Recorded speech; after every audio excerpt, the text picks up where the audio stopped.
Hi everyone, I'm Siwa here. So today I'm standing before you as not an award-winning learning and development practitioner, but today I'm standing before you as a father of three, and most importantly, a caregiver of a special needs son. Right? He's my eldest son, born 13 March 2012. Right? And I think that was the day where it changes the trajectory of my life, and it also started my journey. My fatherhood journey itself, right? So first thing first, I think I just want to get some of the abbreviations familiar to every one of you, right? Let me start off with this first abbreviation, SEN. Do you know what it stands for?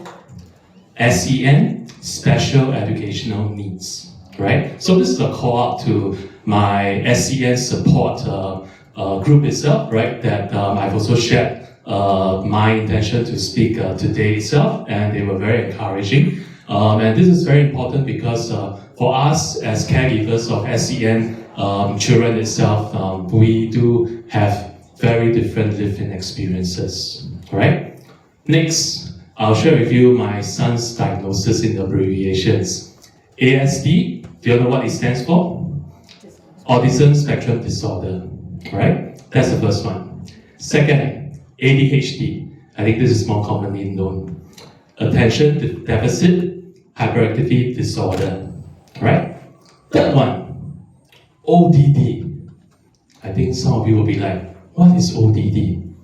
Oppositional Defiance Disorder, all right? Fourth, depression, all right? So I think a lot of you will know depression probably is something that is more familiar with adulthood, but for her boy who is 14 years old, diagnosed with depression. I think that's not really unheard of itself. So if I were to combine everything together, four diagnoses, how many medication is he looking at on a daily basis? Make a guess. Make a guess. 1, 2, anyone? 10. Okay lah, lower lah. Cannot be so many lah. Okay, so above 5, 6. 6 different types of medication every day. I think he has taken more medication than I do in my past 40 over years of my life, right? So in fact, if I were to share with you this whole context about my boy, he's my special boy because he's the very first grandchild of both families. And if I were to just bring you all back to 13 March 2012, he was the joy to both sets of newly found grandparents. That's one. He was also my wife and my very first child. So of course, when we started this whole parenthood journey itself, as first-time parents, we do make mistakes, right?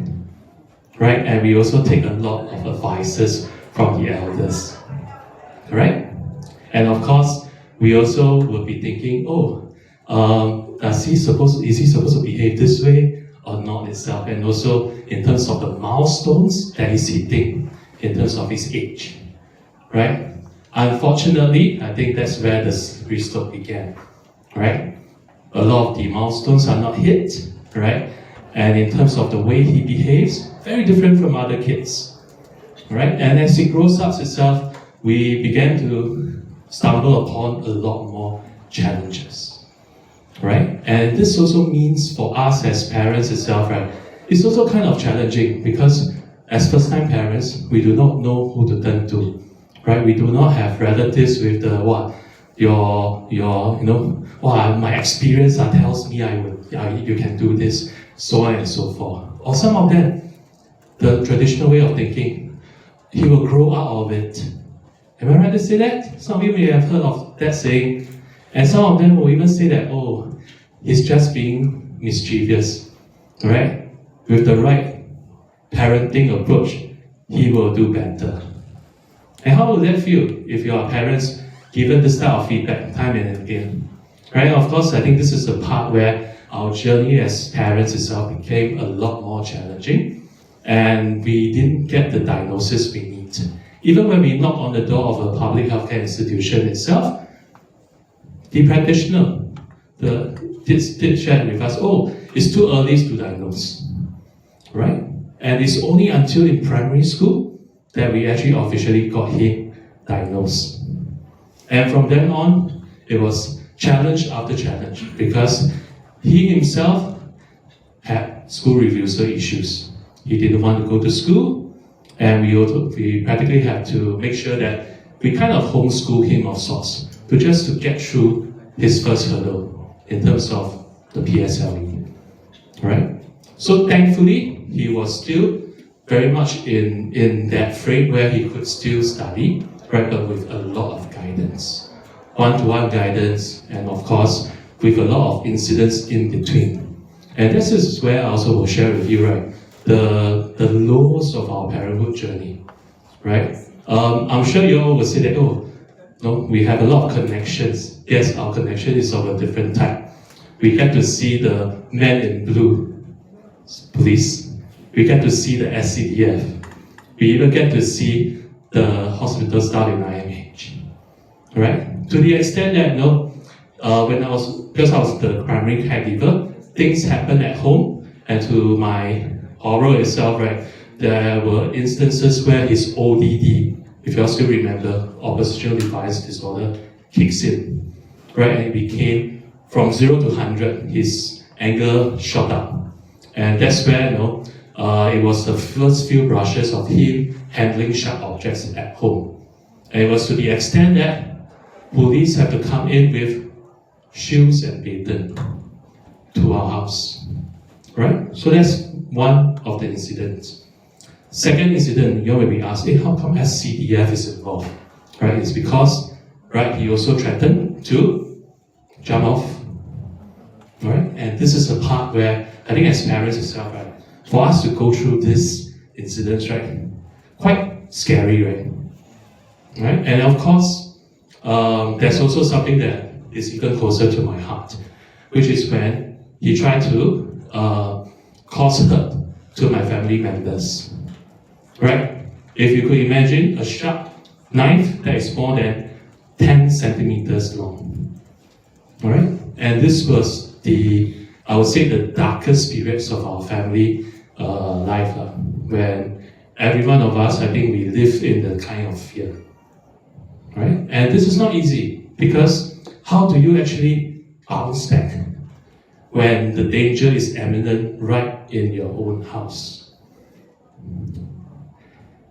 Of course, I think this is where, for us itself, right, the instinct of a parent has to kick in. Something has to give. Someone has to change.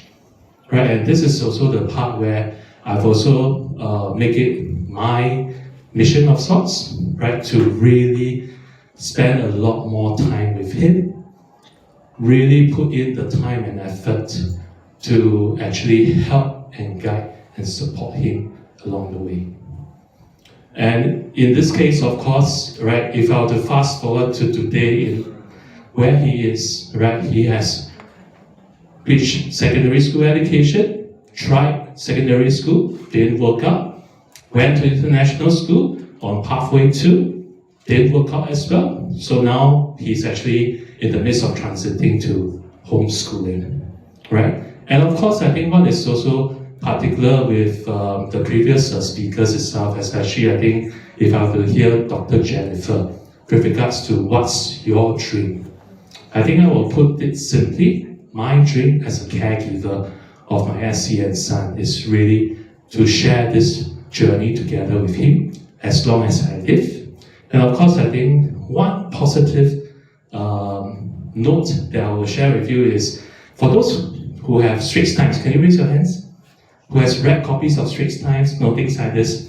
Last Sunday itself, I think you all may have come across this article, right? So, in terms of living the dream, right, I did share this dream with him of going to the World Cup, right? We were in Seattle just a week ago, and of course, this is a once-in-a-lifetime father and son experience that we share together.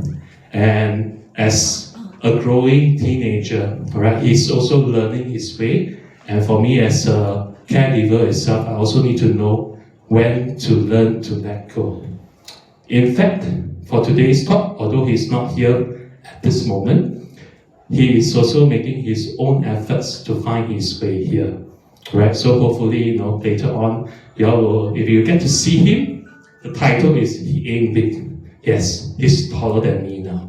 Right? If you do see him, say hi to my boy Alistair, and also do small talk with him. I think he's a very friendly, chatty boy, right? And of course, with medication, he's a much I would say more lucid and much more well-behaved. Right? So with this in mind, do wish me well in my caregiver journey ahead. Thank you.